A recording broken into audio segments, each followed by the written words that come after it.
Good afternoon, people. What's up? What's up? IOBA. My name is TC, aka Johnny Clyde. So, this coming Saturday, my wife and I are going to the movies, and we're going to check out the Bob Marley biopic. People are calling it a biopic, but I say biopic. But anyway, as a person who is a Bob Marley fan, because I've been reading a lot of reviews from young cats who weren't alive when Bob Marley was hitting and don't remember when Bob Marley was died. I remember all that shit. I have a collection of Bob Marley albums, all the way from Before Catch a Fire to Exodus to Burning. I got a collection of Bob Marley stuff. I also got some Peter Tosh and some Bunny Wailer stuff too, but we're talking about Bob right now. Now I don't know what this movie gonna be like, but I have read at least two biographies about Bob Marley. I've seen probably three different documentaries on Bob Marley. And like I said, I was alive when Bob Marley was still doing concerts and stuff. I was old enough to know. But here's the thing. I remember the first reggae song that I ever bought and paid for. The first album I ever bought was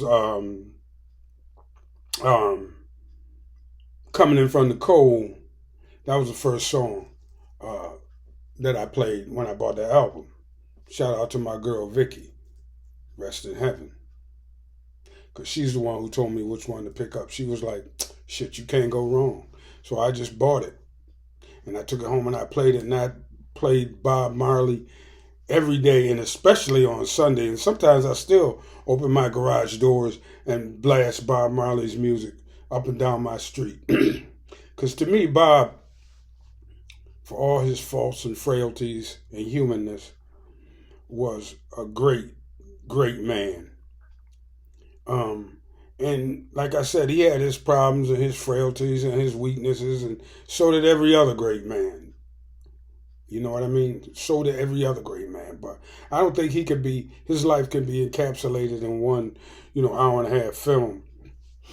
I don't think his life could be boiled down to that, because there was so much more to him. All right? So much more to the man. And when I come back from the movie theater on Saturday, I'm going to sit down, I'm going to gather my thoughts, and I'm going to do a video on what I think, what kind of job I think they did making this movie. I kind of understand right off the top, though, why they, condensed it the way they did.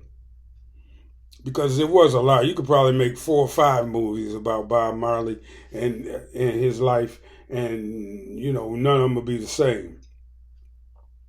I remember when he died.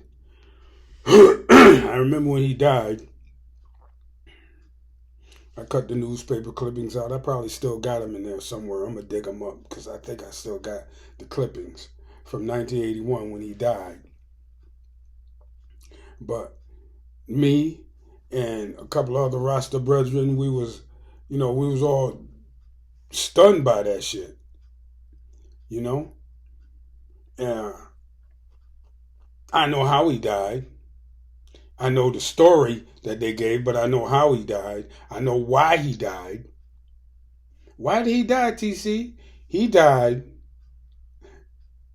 All right, I'm going to bring out a little bit of my conspiracy theory side, all right? So don't start fucking around and getting all in the comment section and saying dumb shit, because, I don't read the comment section anyway, because it'll make me stop doing videos. But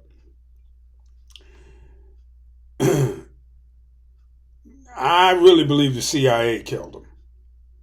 I really believe that he was a threat, and the CIA had to neutralize that threat. The CIA and the FBI, because he was gaining worldwide attention and a worldwide following. Now, nowadays, they just, cancel somebody and character assassinate a motherfucker. Back then, they'd literally assassinate a motherfucker, like, Bob Marley, Fred Hampton, Malcolm X, Martin Luther King, and so on and so forth. Medgar Evers. It goes on and on and on. So Bob Marley was the latest in a long line of heroes that had to be neutralized. So that's my take on why he was killed, and basically how he was killed. All right. But when I go watch this movie Saturday, I'm gonna give y'all a rundown, a plain language, plain English rundown on what I think of the movie and how good a job they did. And how good the acting was. Because like I said, a lot of motherfuckers is getting on here. They know what the Bob Marley image looks like, and they know they don't heard his music because it's still being played. I do believe that none of his sons reached this level yet, as far as I'm concerned. None of them. The only one the ones that come closest are Stephen and Damien, in that order to me. But it's gonna be interesting to see this movie and come back and tell y'all what I think. Okay, that's a little quick rundown on what I'm about to do this weekend with this Bob Marley thing that's going on. So y'all look for that. All right. Don't forget to hit the like button. Don't forget to hit the subscribe button. And I got some shit I got to do today, so I'm going to keep this short. So I'll catch y'all on the next one. TC, and I'm out. Peace.